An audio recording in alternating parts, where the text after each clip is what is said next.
Olá, bom dia, bem-vindos à nossa meditação. Hoje é dia 18 de março. Eu continuo meditando em 2 aos Coríntios e hoje eu gostaria de começar a meditar no capítulo 6 de 2 aos Coríntios e o verso 3. Vivemos de forma que ninguém tropece por nossa causa, nem tenha motivo para criticar o nosso ministério. Paulo, neste texto do capítulo 6, não vai estar dizendo que ele vai pregar um evangelho, como se diz aqui em francês, à l'eau de rose, um evangelho de água de rosa, de perfume de rosas, mas o evangelho de Cristo Jesus. O que ele está dizendo é que ele se comportava de forma digna deste evangelho. Ou seja, ele não colocava pedra de tropeço. O evangelho em si vai ser uma pedra de tropeço para alguns, mas a nossa vida não deve ser pedra de tropeço. Nós devemos viver de uma forma digna do Senhor. Em 1 Coríntios, capítulo 9, verso 3, ele diz: esta é a minha resposta aos que questionam minha autoridade. Ele vai explicar isso, então, em 1 Coríntios 9, 3. Isso quer dizer que Paulo era criticado, Paulo era acusado, mas o importante não é o que as pessoas dizem de você. O mais importante é o que você faz, como você se comporta. Não há mais condenação para aqueles que estão em Cristo Jesus, mas as pessoas vão criticar você. E você também, possivelmente, está criticando outras pessoas. Cuidado, irmão e irmã. Cuidado, varão, como dizem lá no Brasil. O importante é que você viva esta vida digna do Senhor. Em 1 Coríntios, capítulo 1, Paulo vai explicar que o evangelho em si já é uma pedra de tropeço para alguns.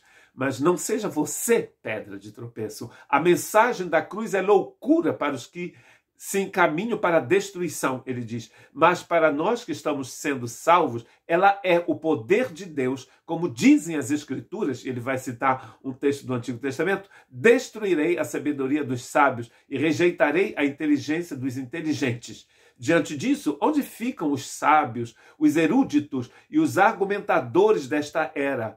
Deus fez a sabedoria deste mundo parecer loucura, visto que Deus, em sua sabedoria, providenciou que o mundo não o conhecesse por meio da sabedoria humana, usou a loucura da nossa pregação para salvar os que creem.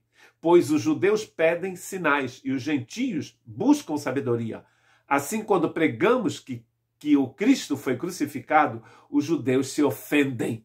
Então aqui os judeus estão se ofendendo não por causa do comportamento do Paulo, mas por causa do evangelho, e isto é natural. Ou seja, quando o evangelho é proclamado, muitos vão dizer aleluia, outros vão pegar em pedras. É o que faziam quando Jesus falava muitas das vezes, principalmente os religiosos. Eles se ofendiam quando Jesus dizia eu sou. Em João 8 você vai ver isso, João 6, João 10 também. E essas pessoas vão ficar escandalizadas. Que as pessoas fiquem escandalizadas quando ouvem o evangelho é uma coisa. Agora, se elas ficam escandalizadas quando veem como a igreja tem vivido aqui na face dessa terra, aí é outra coisa. O que Paulo está dizendo é o seguinte: eu não quero ser pedra de tropeço, mas o evangelho é pedra de tropeço para alguns. Os gentios dizem que o evangelho é tolice e os judeus se ofendem, mas para os que foram chamados para a salvação, tanto judeus como gentios, Cristo é o poder de Deus e a sabedoria de Deus, pois a loucura de Deus é mais sábia que a sabedoria humana e a fraqueza de Deus é mais forte que a força humana. Então deixa o povo se escandalizar quando você prega o evangelho, mas não escandalize o evangelho com o seu comportamento. Que Deus tenha misericórdia de todos nós.